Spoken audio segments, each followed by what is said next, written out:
tracks. It's Afternoon Karak with Aisha Al-Mazmi and Mikhail Atiyah. On Pulse 95.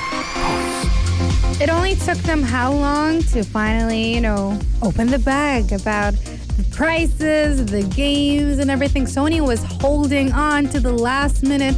I feel like if it wasn't for the accidental leak from Microsoft, they would have probably pushed it for another week or two. Again, I think it was, you're right. It's the whole thing where they really just playing the waiting game. They're just waiting for Microsoft to just crack and okay, now we're ready. Now they're ready, and so were we. We got to watch the PlayStation 5 showcase. Last night it was around 12 a.m. UAE time, and it was a lot of fun. First off, I'm glad they learned their lesson from the last showcase, because I was talking to you last time telling you about how just the entire order, the way they were revealing things, there was just This didn't have that oomph that we're looking for. Yeah. Even the final reveal at the end, that gave me Nintendo Direct feels, and I was like, well done, Sony, you did that. I was so proud of them. Were you listening to the afternoon cut? Did you listen to me give a whole rant about it, maybe? Man, oh man. Texas guys, 4215, it's Slaughter Dude. What are your favorite moments from the PlayStation 5 reveal showcase event? And what's interesting about it is that it started off with a banger and ended with a banger. I just love the momentum. And let's get to the first banger. Aisha? Final Fantasy 16, yes. That is super, super cool. Super, super cool. Because I haven't finished Final Fantasy 15, but it's okay. I will get to it. And I haven't finished Final Fantasy 7 Remake, but I will get to that. But until then, I do have a big amount of time because we don't know when that game is going to be revealed. And it is by the same creator of Final Fantasy 14. His name is Yoshida. So people are super excited that he's going to be taking over this entire project. What I loved about this game is that it gave me sort of medieval kind of feeling, which is something I haven't seen, at least I haven't seen, as a somewhat of a Final Fantasy newbie. Again, if this has happened before, please tell me if I'm wrong, because Final Fantasy 15 kind of had that whole modern, but at the same time, very country-esque fantasy, obviously Final Fantasy sort of feel. So this felt very interesting. We don't know much about it besides the storyline that was very confusing as of now. That is usually what a Final Fantasy game is like. True, but there is a lot of things that are reminiscent of any Final Fantasy game. That is chocobos. There is obviously the summons, including Shiva. We got to see her in all her glory, etc. And I'm super excited to play this game. But again, Square Enix and Yoshida haven't said anything about it, so there's a good chance that since this is in production still, this might come anytime in 2022. That's how far away it is. I wouldn't be surprised. Some people believe it's 4 years away from release. So anything can happen. The fact that they showed more cinematic than gameplay might hint to that. But one game that gave us a lot of gameplay footage was Spider-Man Miles Morales, the standalone Spider-Man game, and it will be coming out during the launch. And if you were to compare it to the Marvel Spider-Man, it's considered more of a shorter game, but not too short. Yeah. And just something in between until we get the sequel for the Spider-Man 2. But honestly, just looking at the gameplay footage and how Miles Morales plays, I'm like, I want to play him all the time. He's kind of cooler than Peter Parker. He is quite cool, and the game is set a year or two. I believe it was 2 years, or was it a year? Possibly, because he just discovered his power. He might needed some training, so we might get a bit of that introduction in the game. Yes. And speaking of one game that we have been talking about from leaks to rumors, Harry Potter Hogwarts Legacy was officially announced. This is an open world RPG set in the universe of the Harry Potter, and it's taking place about 100, 200 years. It's roughly... It's in the 1800s. 1800s. Yeah. And they showed more than just like a cinematic reveal. They showed some little tidbits of gameplay footage. You were, as a student in the class, doing the classes, the dark arts, then fighting some monsters and riding a griffin. And also the sorting hat. What I loved about it the most is that even during the entire game, the narration was telling you that it's all about your choices. And that is exactly how you get me to play a game. Just tell me this is all based on your choices. I'm a big fan of open world games, and when they're super personalized like this, where everything you pick, just changes the entirety of the story, I'm down for that. So does that mean I can be sorted into any house. I am super excited for this one. Like, despite what is happening with J.K. Rowling aside and the whole drama happening, I feel like this is a good game. Although, albeit it's like a bad timing, the release and whatnot, but still, it is still a good game. The other game that got me excited, actually two of them got me excited, even though I had nothing to do with them and I had zero interest in them, was Resident Evil and Five Nights at Freddy's, because I'm not a horror game fan. But when I saw just the silhouette of the animatronics, I was like, oh my God, is that Five Nights at Freddy's? And then when they announced it, I was like, oh my God, this looks fantastic. And same thing with Resident Evil. When the moment you see the weird creatures, I'm like, could this be? Is this it? We've been talking about the leaks and rumors for months now. Is this them officially telling us that Resident Evil is officially coming to the PS5? And yes, it was. Oh my God. PS5 Showcase was phenomenal in the terms of just providing a really diverse set of games. Action, adventure, RPG, horror. But they ended off with a final banger. And it happened right after the live stream. It just sort of went to dark. And then you could hear the thunderous, just the choir just like, oh, there. And I'm like, yes, this is it. This is the moment. And they showcase it. God of War, Ragnarok. And you're like, yes.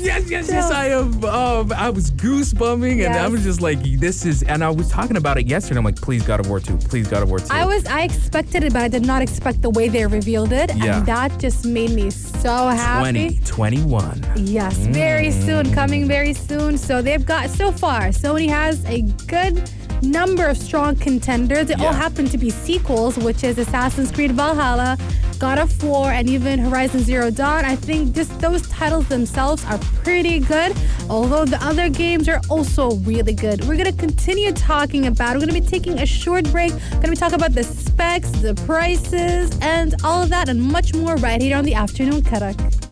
Pulse 95.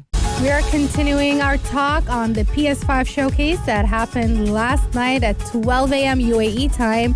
We were just talking about the games, how hyped we are over them. We're going to talk about our favorite ones. Then later on, like as in, what is the most anticipated games for each of us? Yeah. But for now, let's go to the specs and whatnot. First off, congratulations to Sony for creating the biggest console ever yet.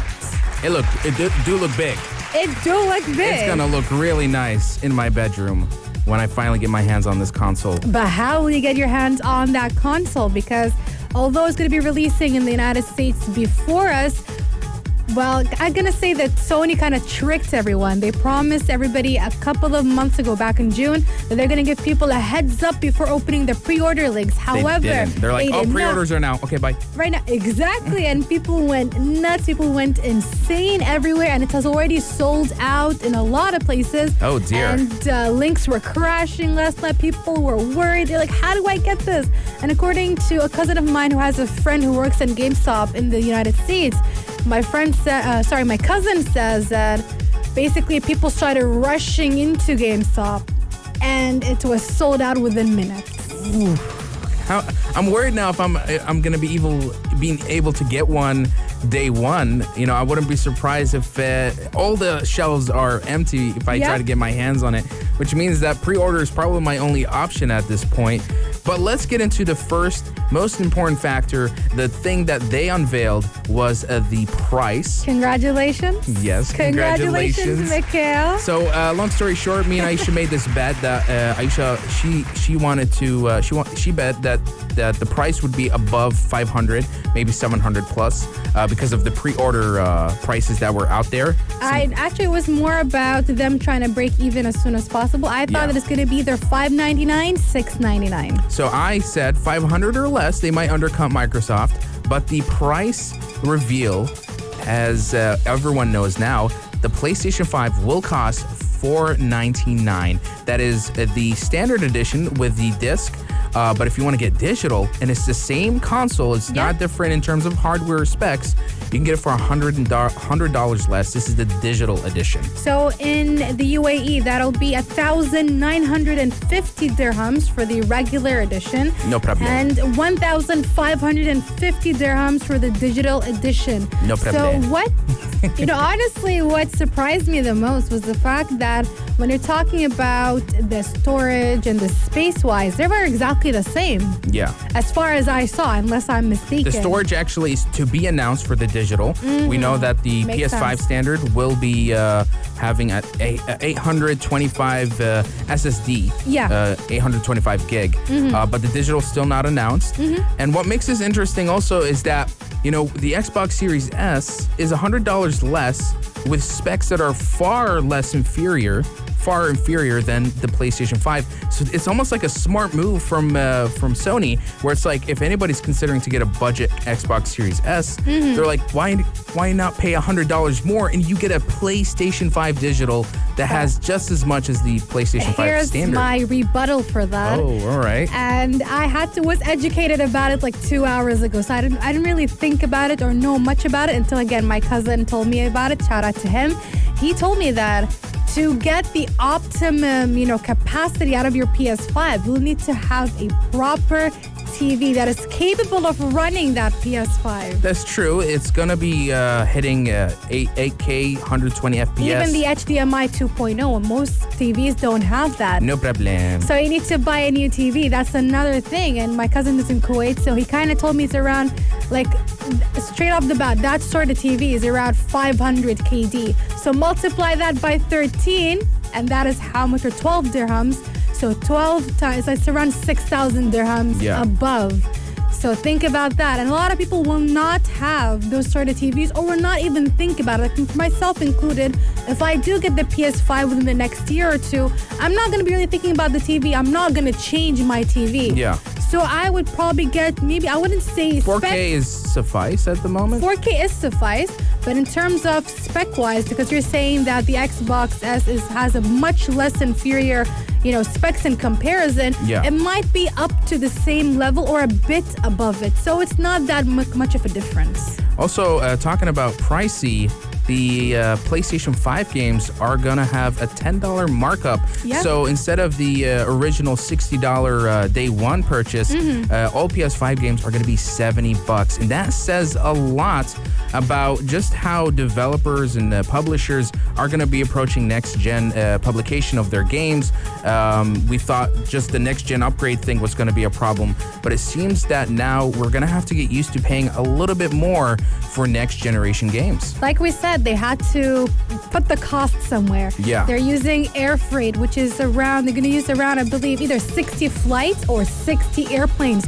Either way, that is incredibly expensive. Not only that, but also the cost of developing games nowadays ain't cheap, and that's why there's things like microtransactions and DLCs and like just any way of trying to make as much money from a single project, right? So I can understand why they have to find a way to break even in some way. And it's like this. What they're doing is very smart, because you're gonna buy a console once, right? Yeah. So if they had put up the markup, they made it like $799, as was, the speculations for the past couple of months for both even the Xbox and the PlayStation 5. You would have bought the console once, and you're done. Yeah. But if you're going to keep on paying games, that extra $10 is going to accumulate, and it's going to keep on going.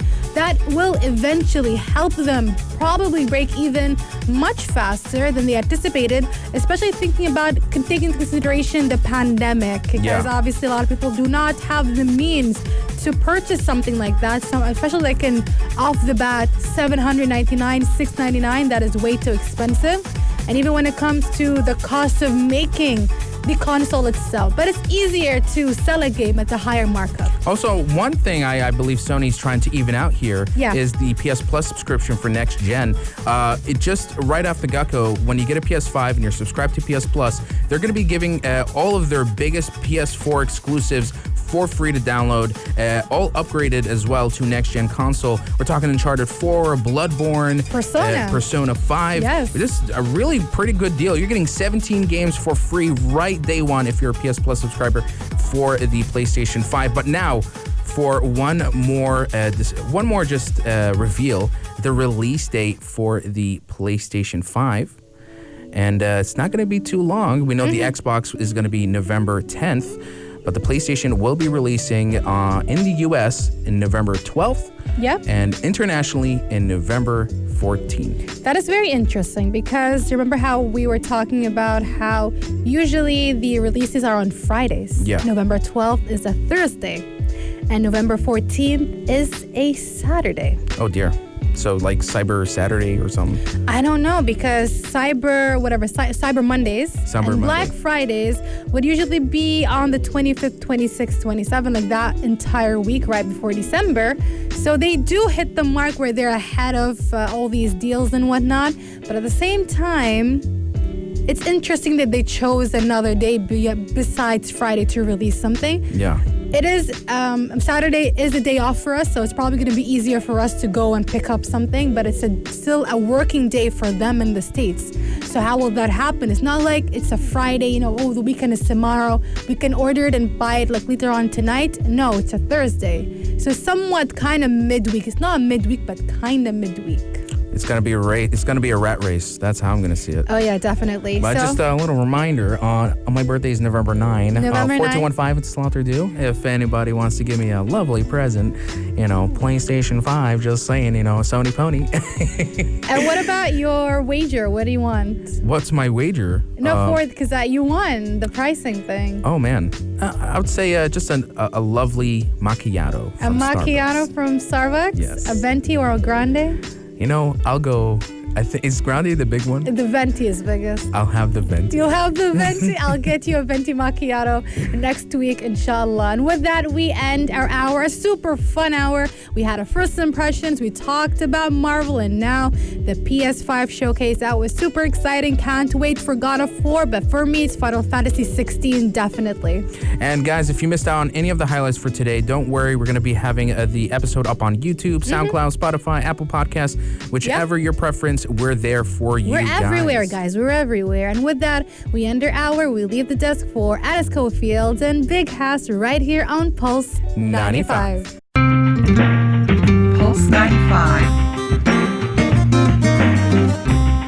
You're listening to Pulse 95. Pulse 95. It's Pulse 95.